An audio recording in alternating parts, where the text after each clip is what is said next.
Hi, everybody. So this is really exciting. We are here to do our latest episode of His Picks, Her Picks, and we thought it would be fun. So we've done some more realistic films the last couple of months, and so we thought it would be fun to go to some fantasy. And we ended up picking some experimental, I would call them experimental fantasy.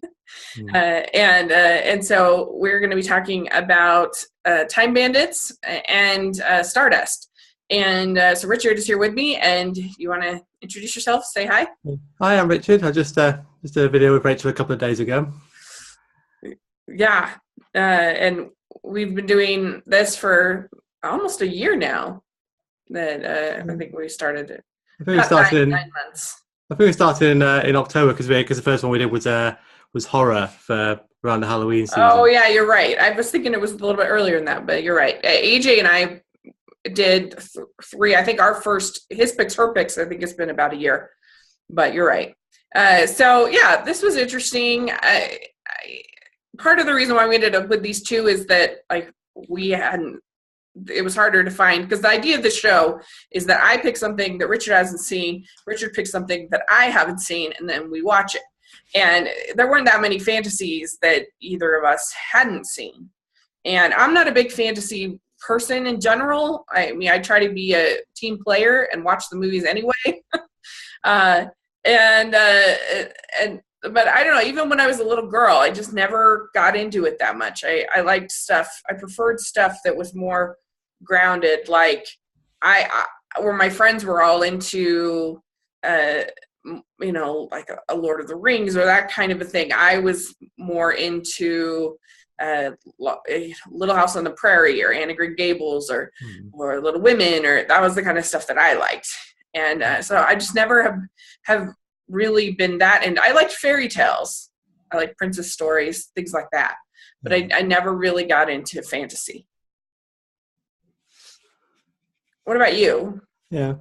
Well, I think the main fantasy that I first got into was Harry Potter, if that counts as fantasy. Mm-hmm. And then and then with the Lord of the Rings films, it took me a while to get into them. But then once I was really interested, and after that I started reading quite a lot of fantasy. Yeah. I think I quite enjoyed the escapism of it. I mean, when I started doing National Novel Writing Month, the first few stories I did were fantasy. Yeah, I mean, the movies, Lord of the Rings movies didn't come out until I was older, same with Harry Potter. And I read Harry Potter when I was a senior or junior in college.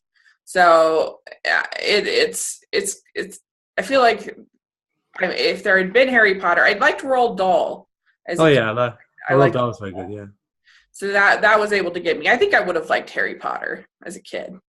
But I don't know. It's just interesting how you're just drawn to different things, and I kind of envy people that can go to something like, say, a Warcraft, which was beautiful. It really was. It was striking.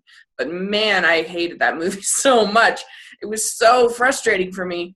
And I envy the people that can go to something like that and just be like, it's so pretty, and have this great experience, or this passable experience, where I was just miserable.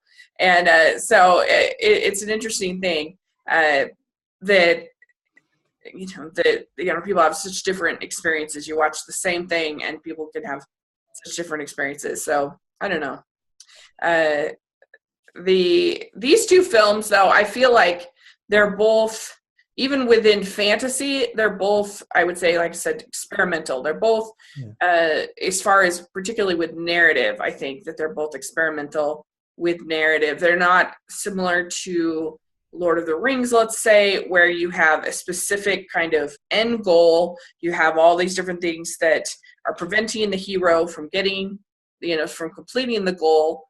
And, so it's more of a traditional narrative. Would you agree?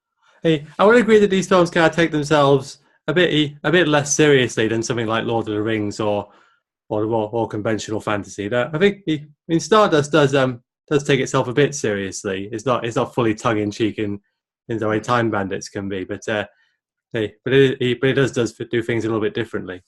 Right. Okay. Well, I agree, and partly of that is I think these two directors are very are very kind of experimental and also kind of have that tongue-in-cheek kind of, especially Terry Gilliam. So, well, let's talk about Time Bandits first. Okay. And so Time Bandits came out the year I was born, in 1981. Right. Yeah, and it kind of is sometimes dubbed as the Brazil for kids. It was directed by Terry Gilliam, written by Terry Gilliam and Michael Palin of Monty Python fame. And it really doesn't have a ton of story. It's basically a little kid that is taken by these little people pirates, and they go through time trying to steal stuff. And that's basically have this map, and the map they've stolen from God, basically the supreme being, and they're trying to go through time and steal different stuff. And so Kevin, along the way, gets to meet all these fun people and fun characters, and his parents are like obsessed with kitchen gadgets. And they're not very good parents. And so you do get at the end, I should say this is a spoiler filled podcast, because at the end he ends up facing off with evil, and evil personified, basically, and they go kind of back and forth because the evil wants the map, and Kevin ends up back at home in the end, and his parents end up basically getting blown up, and then he ends up going back kind of back to this imaginary kind of world, because he ends up having the map. So but it's basically just adventure stories through these different times. And so you meet Robin Hood, you meet Napoleon, you go to Greece, ancient Greece, to the Titanic, all these different time periods. And so that's sort of the fun of it, is these different adventures through time. So that's it. And the thing I like about it, and I liked about it as a kid, is that Kevin is always the one that is the smartest person, and he's always the one that has sort of the answer to whatever problem they come up with. And I think that's why I was a very independent kid. I was the person that liked to be taken seriously and be treated on the same level as an adult, as a kid. And so I think that's kind of what maybe attracted me to this film when I was little. Yeah, apparently that's why they have dwarves, because then it would be easier to see Kevin as their equal. Yeah. And in that regard, it kind of reminded me of James and the Giant Peach, the book rather than the film, where you got this kid traveling with all these more fantastical creatures, and in that book, James is always the one who has the ideas. Yeah, and they're always turning to him to get them out of their problems. Yeah. I mean, he's even smarter than Satan in this, from a certain perspective, or from smarter than evil. So it's interesting. And so I know a little bit from Twitter, but I guess what were some of your overall thoughts about the film? Yeah, 10 minutes. To be honest, I didn't really like it that much. It was, it wasn't.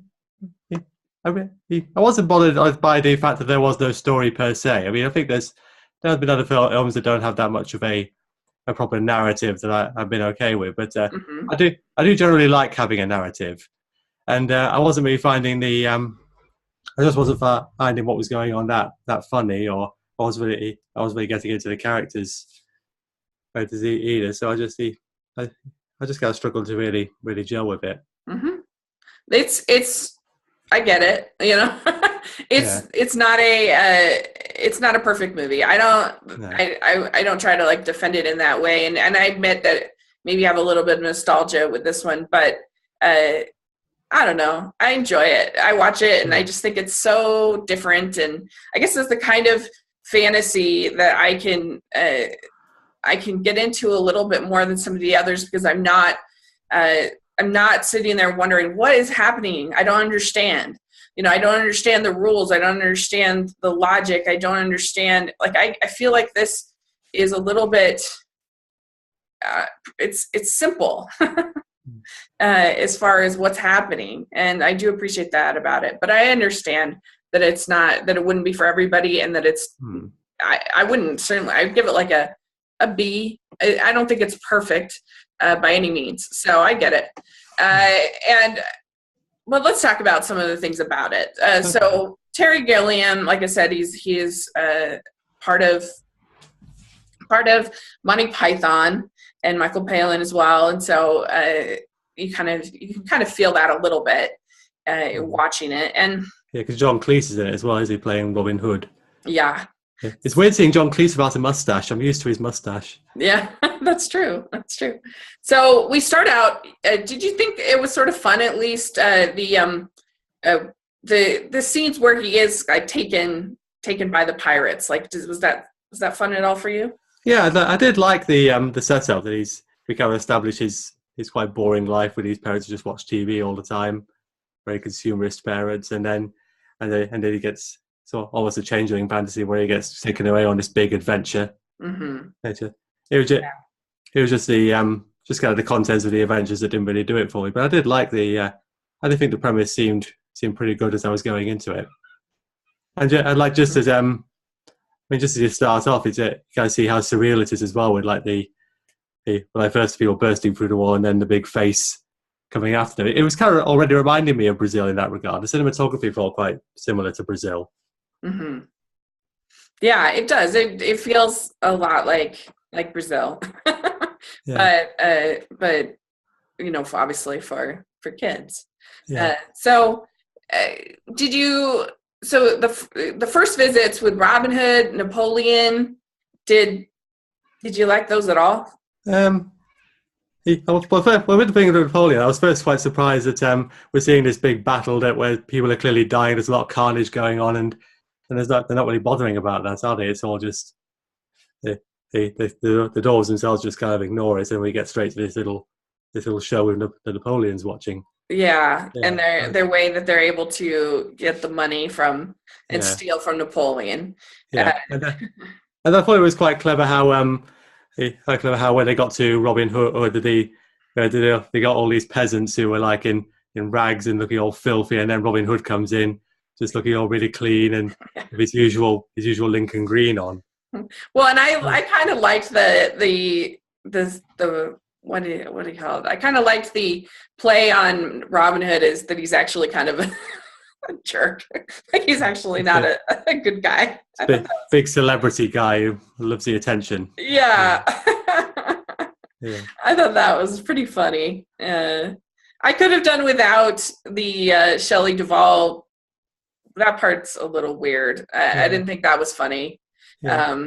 Where they're tying up these people, and it starts out with them crashing into them, and then it just gets worse and worse and worse. I didn't really think that was that funny, but yeah.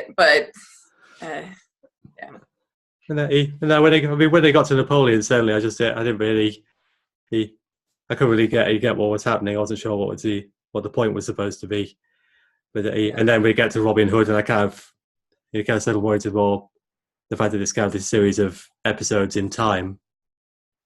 Yeah, they're just stealing from people. Yeah. It's pretty simple. That's the thing about this movie, is it's pretty simple. And then they finally get to Greece. Yeah. And this King Agamemnon, and that's when you meet Sean Connery, and Kevin ends up getting adopted by Agamemnon. Yes, very briefly. Yeah, very briefly. And I don't know, did that kind of make sense at all to you, that Kevin would Kevin Love, he says, "I'm happy. I was happy there. Why did you take me from there?" Did it kind of make sense at all to you that Kevin would have been happy? It's only seemed like the sort of thing he'd like short term. If he'd been there for a while, he wouldn't be quite so enamored with it. But he briefly established that he likes history and that his real parents don't really care that much about him, and then he meets this really cool historical figure who seems to like him a lot. So I think he would be attracted to that. Right. I was a bit confused that we can't see the Queen a few times looking not very happy. You kind of expect that something's going to happen there, and then it never does it? Yeah, that's true. Unless it's possibly pointed to the Greek myth, because I think in the original Greek myth, Agamemnon was killed by his wife or something like that. Oh, really? I didn't know that. Yeah. Okay. I'm not quite sure of the details. Okay. And yeah, it seemed like, I think what, again, to repeat myself, is that Kevin was taken seriously by Agamemnon, and he was treated well, and so I think that's why he was attracted to that. Yeah, Agamemnon was was able to make more of a connection with his actual parents, who didn't really have any connection with him at all. Mm-hmm. Yeah. So I did think. Did you think the scene at the Titanic was? That was the only scene that kind of made me laugh. That bit when he goes, "Waiter, more champagne, plenty of ice." Yeah, right when you see the Titanic. I did kind of guess it was the Titanic because everybody with all the costumes kind of looked vaguely Edwardian, and they were on the ship, so I think, what other ship is it going to be? Yeah. And then I was thinking of things like where do the dwarves get those suits from, and also who puts ice in champagne, because I never heard of putting ice in champagne before. True. Yeah, that's true. Yeah, that was pretty. That was fun. And let's see here. Did you see that Kevin grew at all through these? Some people have said that this is a sort of a little bit of a play on. There's some Wizard of Oz-ish elements to this. But kind of the way Dorothy, obviously it's not as much, but Dorothy grows throughout the course of these adventures that she has.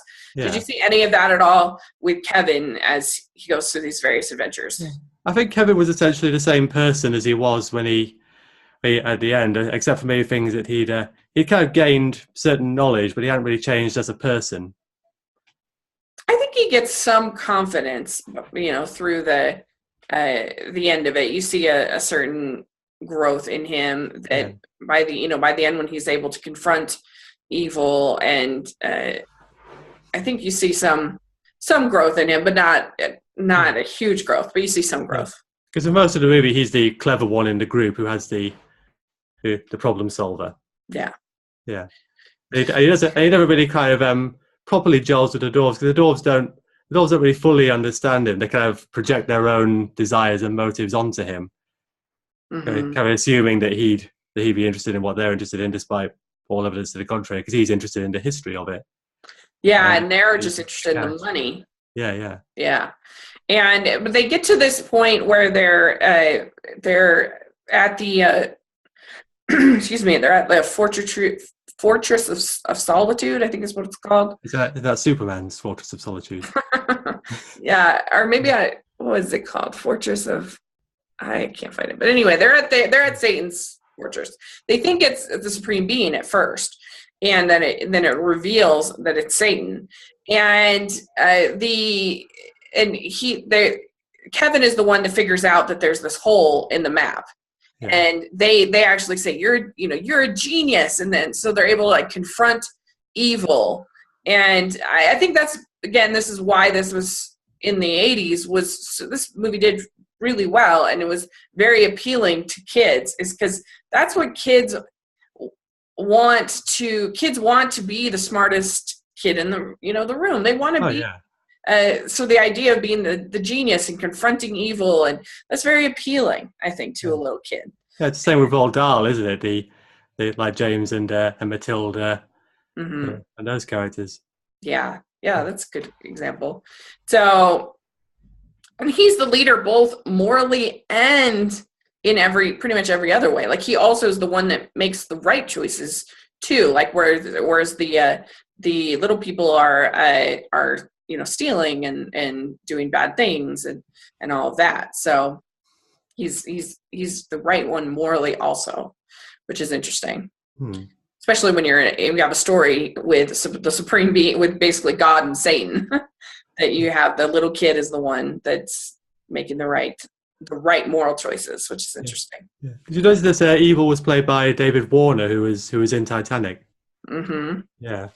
Yeah, I always think of him he was in some of the Star Trek movies. Yeah, and so he ends up confronting evil, and they go back and forth. And did you think any of that was fun at all between them? I thought some of it was a bit terrifying, really. There are some horror moments. It was kind of that. It was that scene that was kind of making me wonder just who this movie was really marketed for. I mean, on surface it looks like a kids' movie, but I think there's some things that will be terrifying to a child. I mean, like these horned people. I think they're like goat skulls and things like that. And the one Dorothy gets a pig's head. Yeah, that's true. There are some scary moments. Yeah, and that bit where evil turns into this kind of merry-go-round with this kind of frozen face, because presumably it's an actual machine doing that. And then you see a dog get blown up as well. That's true. Yeah. But it's not actually the dog. Well, I know it's actually a henchman who's been turned into a dog. Yeah. But yeah, that's true. There are some scary moments. That's true. So I was just wondering how much children would really enjoy this film. Mm-hmm. Yeah. It's not as scary as, like, say, a Dark Crystal. It was definitely a thing in the 80s, the sort of darker kind of aesthetic, whatever, for some kids movies. You had this and there was like the Black Hole, and you had Dragon Slayer, and I don't know, just a bunch of these movies that were for were for kids, or advertised at least partly for kids, and had these darker, scary horror elements. Even Disney, A Return to Oz is very scary and dark. So it's interesting. The little people basically like leave him at the end, and he wakes up in his bedroom and the house is on fire. And why do you think, do you have any idea kind of what Terry Gilliam was thinking with all that? It kind of feels like Wizard of Oz, isn't it, where Dorothy wakes up afterwards. Mm-hmm. It's kind of making out it was all a dream, but then maybe that was some kind of illusion created by the Supreme Being. Because I think the Supreme Being says about Kevin, he's got to stay and carry on the fight. And I got no idea what that actually means in context of the film, unless there's the fact that that fireman played by Sean Connery kind of winks at Kevin as he drives away, as if it's part of some greater plan. Yeah, because Agamemnon is there but he's a fireman. Yeah. And you get this wink, and his, like I said, his parents end up getting blown up. Yeah. Because they he tries to warn them and tell them that there's this evil in this, because there's this smoldering evil that looks like a piece of charcoal. And he tries to tell them, don't touch that. And they don't listen to him, and then they end up getting blown up. Yeah. And it's so silly and over the top. I don't think anybody would be scared by that. No, I was just kind of a bit shocked by it, really, because I read that the fireman drives away as well, because I kind of wondered if maybe he was going to get adopted by the fireman. Yeah, I kind of wondered too. But now he's just kind of left in front of his house with no home, no parents. Spent the night in a cardboard box, presumably. Yeah. Well, he has these, because throughout the whole course of the movie, he's been taking these Polaroids of the adventures that they had. And he finds a Polaroid that he had taken, which has the map on it. And so I think the implication is that he's going to go back and I don't know, follow the map, I guess. Yeah. But yeah, it is a really weird ending. I get it. Let's see here. so yeah, you have his parents are incinerated by evil, and I got some different quotes about what the ending means. Here's one. So a basic theme of Time Bandits was the notion of, I think this is actually a quote from Terry Gilliam, was the notion of this little boy searching for his heroes and finding most of them coming up a little short. Napoleon is a drunken runt obsessed with height, and Robin Hood is an upper-class twit who hasn't a clue about poor people. Even Agamemnon, who treats the lad well, turns him down when the boy wants to learn sword play. Instead, Agamemnon teaches his magic tricks, which he says at one point are far more useful in life. Kevin's having learned to deal realistically with hero worship is one of the reasons I left him alone at the end of the film without his parents. I felt he was now capable of looking after himself in life, not only because he had been through this adventure, but also because he had discovered that heroes are not usually what they're cracked up to be. What do you think? I'm not sure about that, really. I mean, he just seems totally lost at the end, doesn't he? Just this guy who's shot, Mom, Dad, and then just he doesn't really seem capable of looking after himself. And interesting. Yeah, I don't know. Like he had been so capable and been the sort of the smartest one in the room, and he was trying to warn them to not do this, and so it's interesting that that was what he was trying to do. But yeah, I mean, I agree. I don't know if he completely pulled it off, but because he did said he didn't hero worship his parents, did he? His parents were basically a big letdown for him. Yeah. Yeah.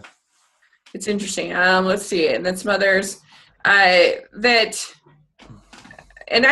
do you think of that idea that he's talking about? The idea of sort of realizing sort of the flaws of your heroes. In a way, he even realizes sort of the flaws of God sort of through the story a little bit. Oh yeah, definitely. God is very flawed in this, isn't it? Because it's like when he says about evil, it's got something to do with free will, giving the impression he doesn't really know what evil is for. Right. Yeah. Interesting. Not the most responsible God, really. So here's another quote I found online. It was interesting that let's see, the only ones left happy are God. Evil worked out quite nicely. Let's see. And then he says, then I decided it was a perfect ending. Kevin's parents, who always argued and were the most obsessed with the material world, are killed by pure evil. Agamemnon pops up again to remind Kevin that his journey was real and that life is just a journey we all really undertake alone. Agamemnon winks at Kevin, and so I don't know. That's sort of an interesting. I thought that was an interesting interpretation. Yeah. That's that kind of fits a bit better, maybe, especially with like before the end credits start, you get the map rolling up. Just show how Kevin's part of this big world controlled by this being who arguably doesn't really know what he's doing. Mm-hmm. Yeah, and I found one more quote from Terry Gilliam that he says, we got to the end of the film. We really didn't have a good ending. You could kind of tell, I'll be honest. Yes. But Gilliam says, then I remembered my first conversation with Satan, and he said, wouldn't it be great if he played the fireman? My first conversation was Sean. And he said, wouldn't it be great if he played the fireman? He happened to be in London. He was a tax exile then. He had one day to see his accountant. I said, could you stop by the studio? So he stopped at the studio and put him in a fireman's outfit and did 2 shots. One where he puts the boy down and winks, and then he climbs in the cab, shuts the door, and winks. That was it. I didn't write the scene until a month later. We shot with doubles the whole end sequence, and it works. Right. So there you go. Okay. And then one more. Here we go. So the ending of Time Bandits first makes you think it's going to be a Wizard of Oz. It was all a dream ending, which the Sean Connery double role hints at. In The Wizard of Oz, the actors also played double roles in alternate worlds. So the film tips its head to one of the great children's fantasy films of all time. And then Gilliam throws in another twist, the photo of the map, and goes, uh, forget that, and blows up the parents. So I'd say the ending is playing with the audience's expectation of how a children's film should end. Oh, definitely, yeah. I mean, I certainly didn't see it coming. Yeah.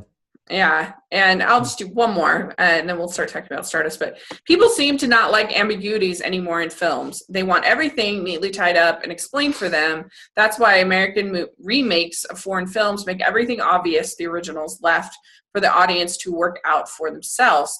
And that's why prequels are so popular now. Nothing can be left up to the viewer's imagination anymore. That's why a lot of people now think an ending like this is lazy, even though if you think about it for a second, it would have been so easy to wrap everything up nicely. Does he have a point at all?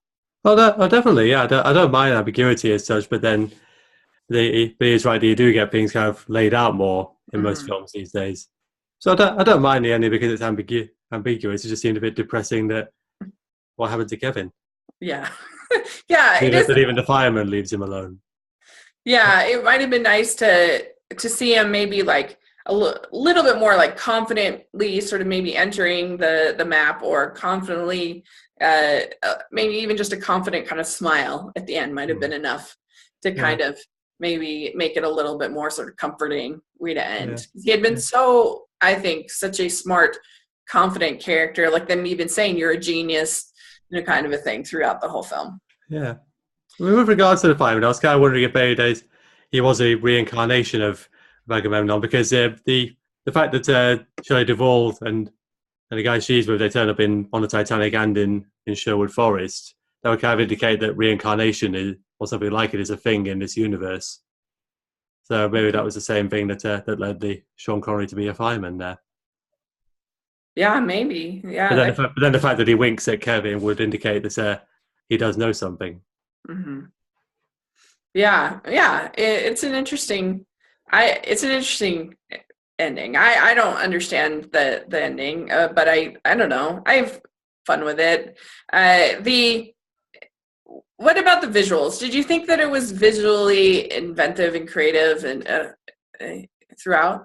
Well, definitely, yeah. I mean, I think the bit that made it didn't quite hold up was like when they're being taken out of the water to Evil's universe or something like that, and there's like this weird screen with the kind of shadows of the people and the kind of the water when they fall back in.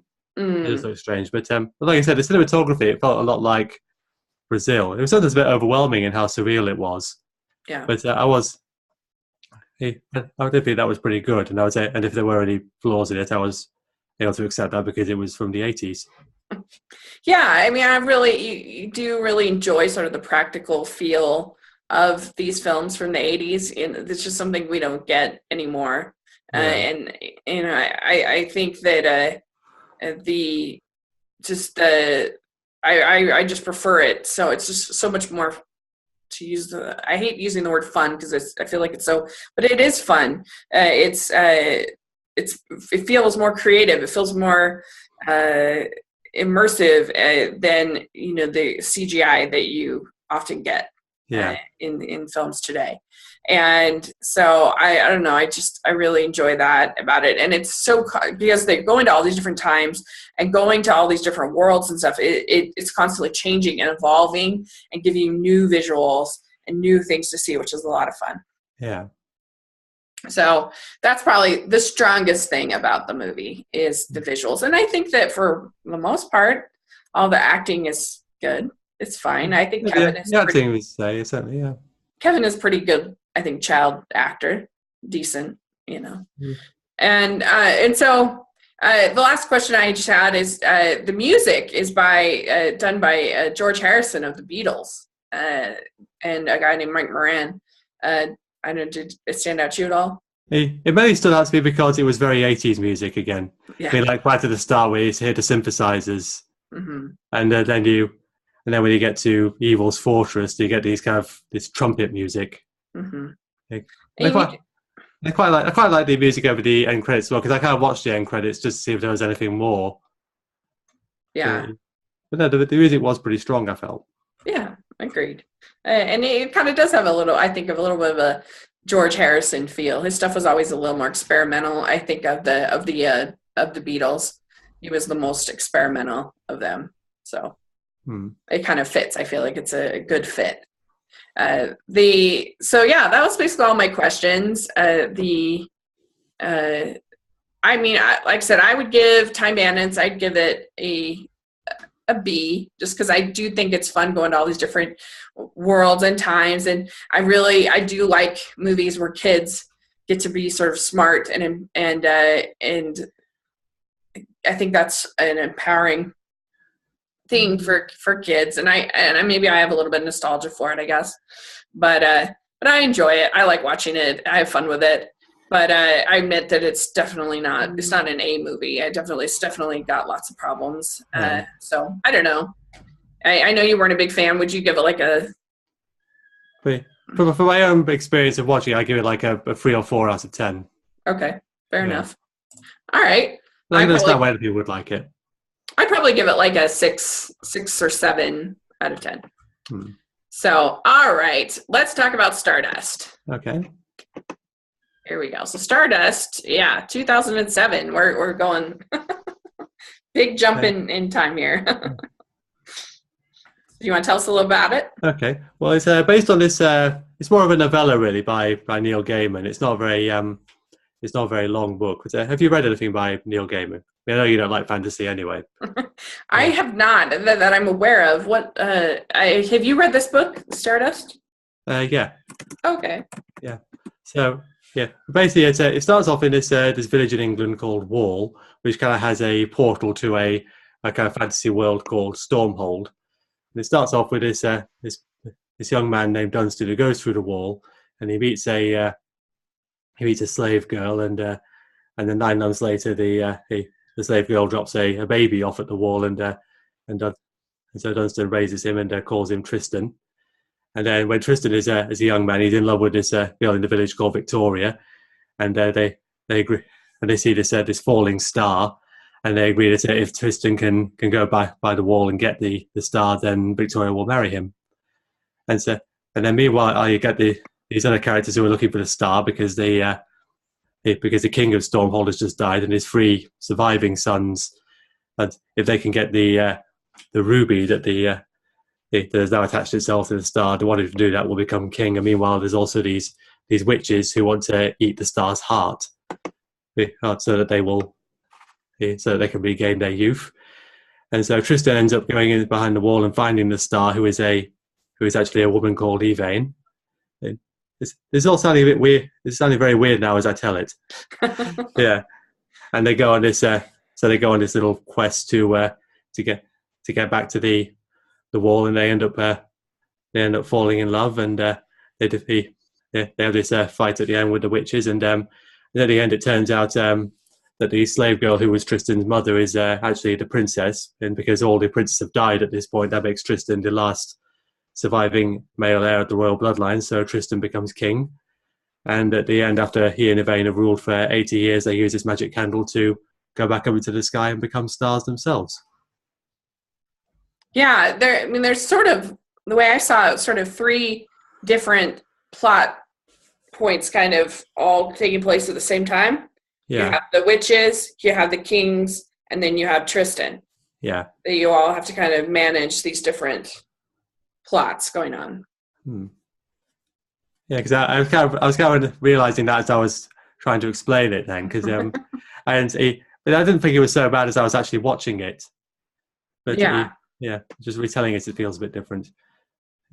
I thought, like, I had actually seen this one time before, but it was a long time ago, so I figured it was safe for this concept of this podcast. And I'd seen it in college, and not college, after college, because it's 2007. I had seen it when I was younger, and I didn't care for it, to be honest. It was too confusing for me, and I thought that I liked it much better now as I'm a more seasoned film goer, but I was still pretty confused. I think that particularly anything involving the witches, I thought was confusing. I didn't understand what they were trying to do, where they were trying to, I don't know, like a lot of these movies, I feel like I wish that they did what what Lord of the Rings does at the beginning with that prologue where they explain, here's how many rings there are. Here's how the ring was created. Here's the different groups of people that you're going to be following throughout this like epic story. Here's their different, what they are. And you get the sort of the legend of Isildur, I think that's how you say it. Anyway, that helps so much so that I go into it. I'm like, okay, I've been introduced to dwarves and elves and hobbits and you have something to kind of ground you in the story. And I wish that the more of these kind of movies would do that, because I do think it is confusing about what they're trying to do. And I guess that, like, how often do stars fall down? Like, is that something that happens very rarely or not very often? And are they're going to kill the star and they're going to like absorb her? And are the stars always women? I can't remember all the details from the book, but I think the film kind of indicates that the stars fall down very rarely, because they said the last one that fell down and was killed by the witches was a few hundred years before. Okay, but they last a long time because they just finished it off. Yeah, okay. They just had to eat like a bit of the heart at the time, because that's what they wanted to do, eat the heart. Okay. Yeah. Anyway, let's we can start with your questions. Yeah. So first question was, you got partly answered this. So, did you find the story compelling, and were you able to follow the number of interwoven subplots? I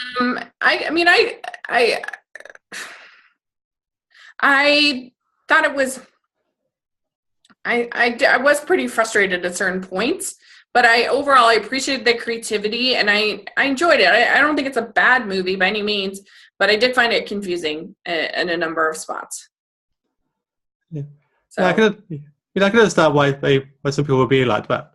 Basically, the way I saw it was just like you got these three separate parties on their own quests, and they're all looking for the same thing.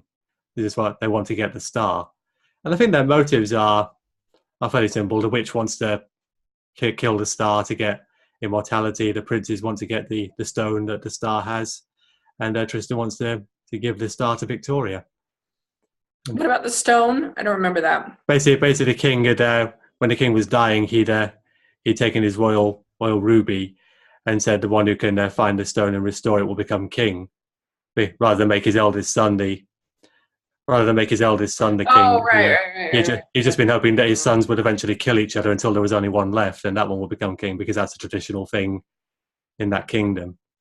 That's what they indicate. I mean, like you were saying about the fact that not everything is explained.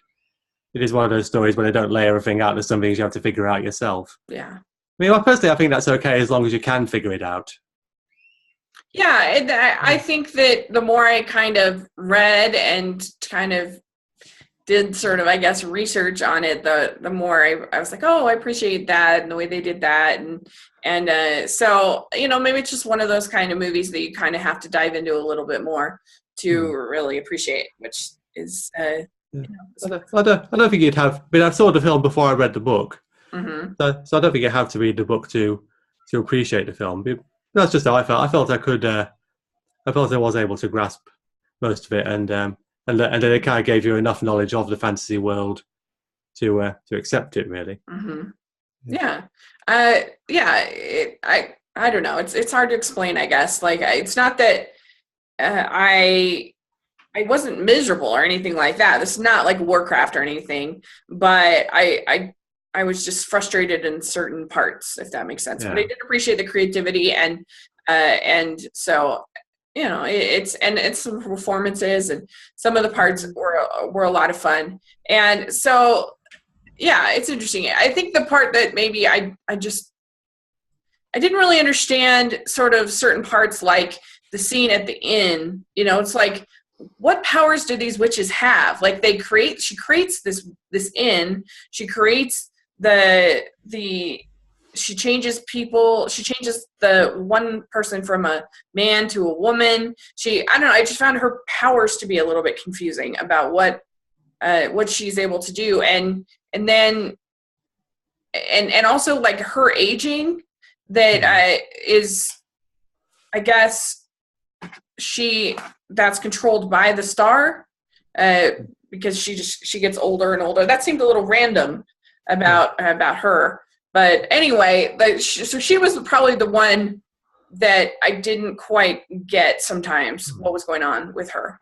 Yeah, it was like there could have been a bit more lore explained there, but basically what it seemed like was that her aging was kind of linked to her use of magic, like when she expended magical energy that caused some of the reverse of her aging to reverse again and she start getting older again. Yeah, it's interesting. And so okay, and also I was a little confused about his mother.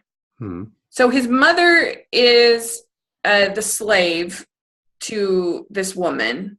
Yeah, another witch, lower level witch. Okay, but she's actually royalty. Yeah, she's a princess. Yeah. Okay. And she got briefly mentioned she was tricked into becoming a witch's slave. Okay. Yeah. I think, as I recall in the, I mean, I'm going to give you details, but I'm probably going to keep referring to the book. But I think in the book, the witch just kind of caught her as a child and threw her in a sack and walked off with her. Okay. Yeah, and then she was a slave. Okay. Yeah. So, and it's certainly, it's very, very creative. What Matthew Vaughn did here in all of these different worlds and characters, and so. Yeah. So we basically already covered the next question. I was going to ask about the more fantastical elements. So I'll go on to the next question, which was: did you find Tristan's growth over the space of the film convincing? Yeah, for the most part. The only part that I didn't really buy with him was that the way that he so instantly kind of switched from being in love with Victoria to being in love with the star. But other than that, I thought they did a good job, and I thought that both of them are pretty good characters. Yeah. I suppose is how quickly he picks up swords fighting was a bit unrealistic, because I think the whole film kind of takes place over the space of a week, because he says it's a week until Victoria's birthday when he has to get the star for her. So he picks up sword fighting pretty quickly and basically matures as a person as well, because everybody, when he gets back to the village, everybody comments on how different he is. And then you do get all these scenes between Tristan and Yvain and the star where they kind of talk about things, and you kind of see how they kind of gradually warm to each other. I think it's first when they've been picked up by Captain Shakespeare and they're in the brig that they start properly having a conversation where they start kind of warming to each other, and Tristan starts kind of reflecting on just what his relationship with Victoria is really like. Yeah. Yeah, and maybe if they had made Victoria even more of even worse than she kind of is, then maybe that would have helped a little bit. But yeah, it just seemed a little bit sudden. But I for the most part, I really did like their characters, and I liked those sections of the film the best, between when it was them as opposed to the other subplots. Yeah. So next question, I say, were you invested in Tristan's romantic subplots with Victoria and Yvain, or did you find these predictable? I don't think I was predictable. I like I said, it was a little sudden. But yeah, I liked them. I thought they had pretty good chemistry between the two, Claire Danes and the other actor. I thought they'd had pretty good chemistry, and I mean, if I was going to nitpick, I think that Claire Danes' accent goes in and out quite a bit. But other than that, I think they did a good job. Yeah, the guy who played Tristan, he's called Charlie Cox, and he actually plays Daredevil in the Netflix series. Oh, interesting. That's the only other thing I know that he's in. But to be honest, when I watch it, I kind of a little bit weary of the stuff at the beginning with Victoria, because I kind of feel like it's not really he's not going to end up with her eventually, because she's clearly quite this shallow woman and he's kind of more in lust for her, really. He doesn't really know her that well. Yeah. And the kind of relationship he has with Yvain, I do kind of like that, because Yvain is a pretty good character. She has quite a snarky attitude, doesn't she? Quite a little bit antagonistic. just got an understandable situation because she's been dragged away from her home. So I'm being dragged around by this guy to give to his girlfriend. Yeah. So are the stars, are they always human, do you think, in this world? I imagine they are. If you had Yvain and the one who fell a few centuries earlier, then that was a woman as well. So I would assume that they're all people. Okay. Yeah, they did a good job, and it's definitely. Would you say that this is more a movie for? Would you say this is for kids or more for our like teenagers or older? Because it definitely has like some adult moments. Oh yeah, some quite brutal stuff. So And I think, some sensuality and things like that too. Yeah, I think young children might not really get into it, but maybe more teenagers than adults. Yeah, I think so. Yeah. So, did you think Captain Shakespeare was a good character? Robert De Niro's character? Yeah, it's just like the comic relief. It's just for fun. Yeah, I think. Did you take more out of it? I wouldn't say I took that much more out of it, but he is a fun character, I feel. And he kind of has this role of being able to teach Tristan a few things. But the thing is, though, he's I don't think, as I recall, it's been a while since I actually read the book, but I don't think he's in it. And so then when you go from them escaping from the inn and hanging out with Captain Shakespeare a while, and then they just go back to walking along the path, I felt that was a little bit of a shift. Really, it was slightly jarring. Interesting. Yeah, he's not in the. That they just go from this awesome flying pirate ship to just walking along a path again.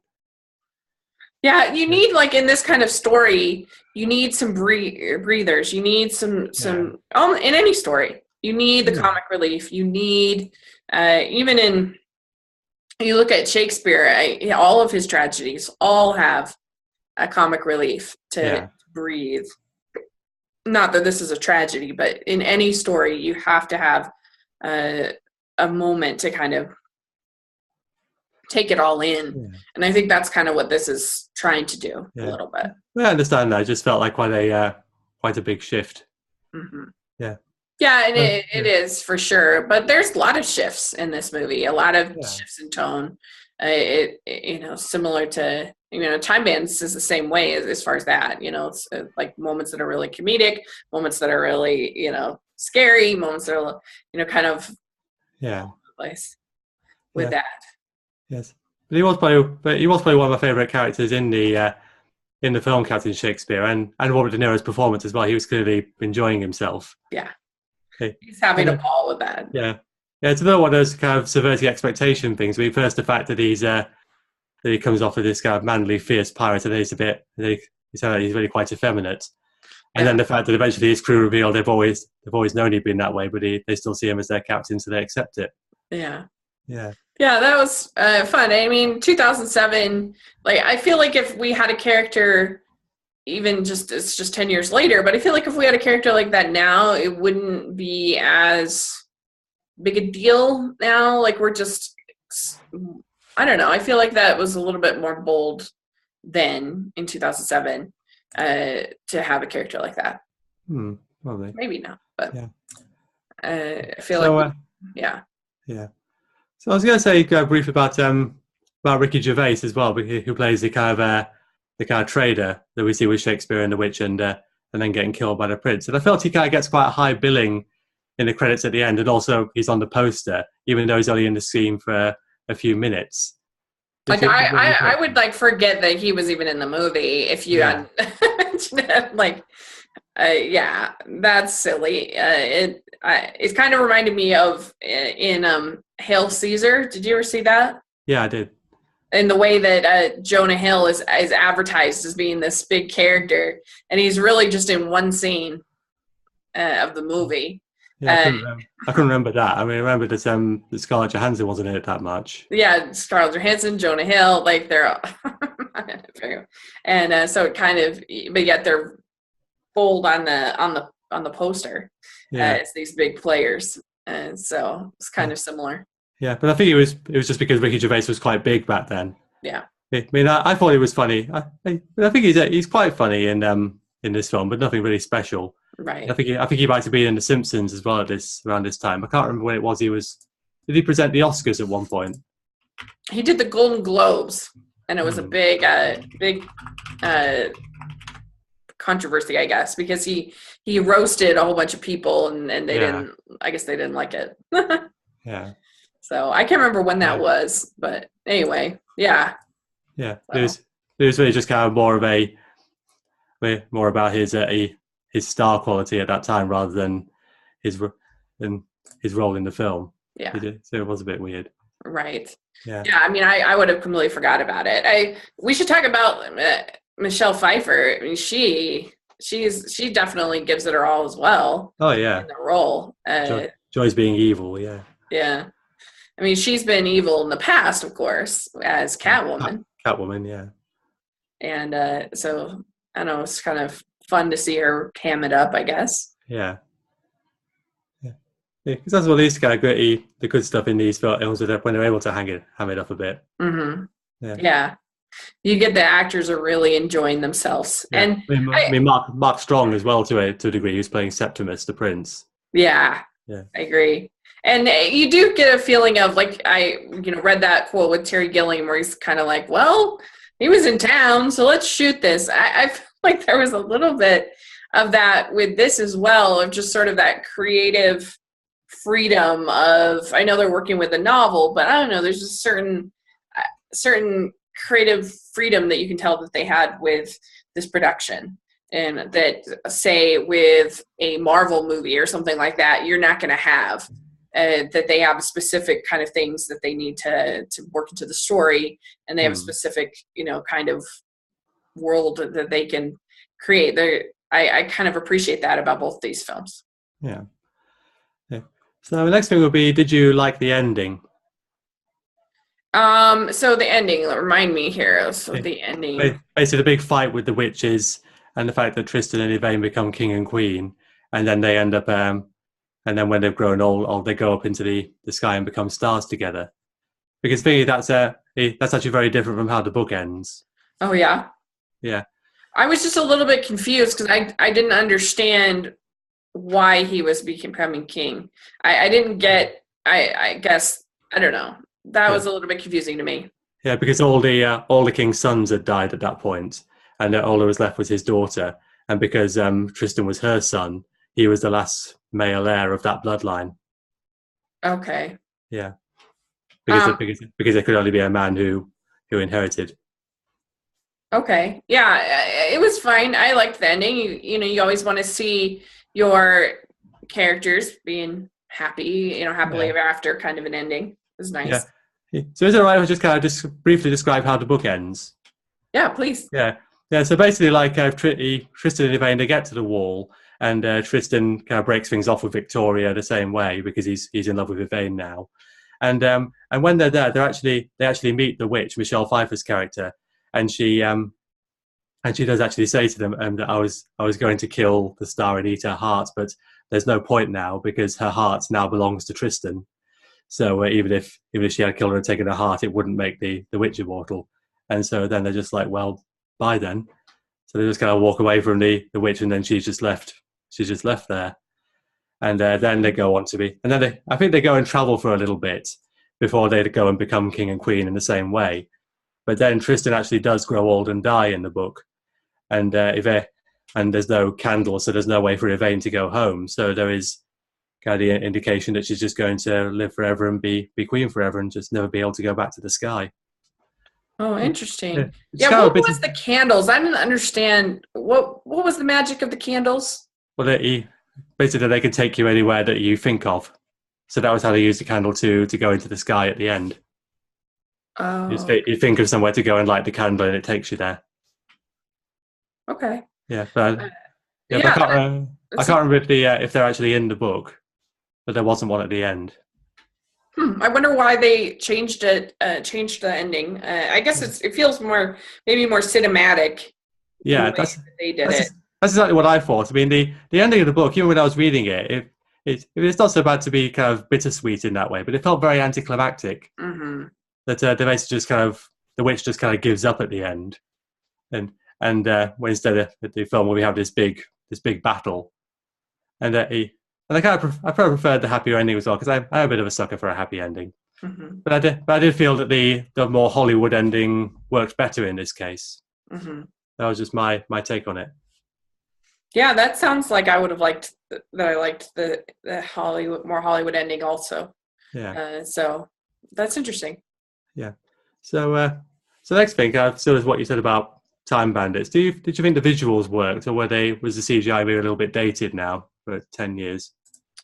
Oh no, I think it visually holds up. I don't remember seeing CGI that looked bad. I thought it looked good. Very creative. Yeah, but definitely very creative. So some of it looks a bit obvious, like right at the beginning when they go into the market and there's these little elephants in a cage. Oh, I thought that was kind of obvious. yeah, there are probably moments that looked a little cheesy, but I don't know. It worked. I liked it. I thought it was a cool, creative visual. I think the visuals are the strongest part, and the acting I think are the two strongest parts of this movie, in my opinion. Yeah. Well, yeah, I think the visuals certainly the creativeness of the visuals is certainly pretty good. It's just it's sometimes a bit obvious. Yeah, But yeah, it does still work.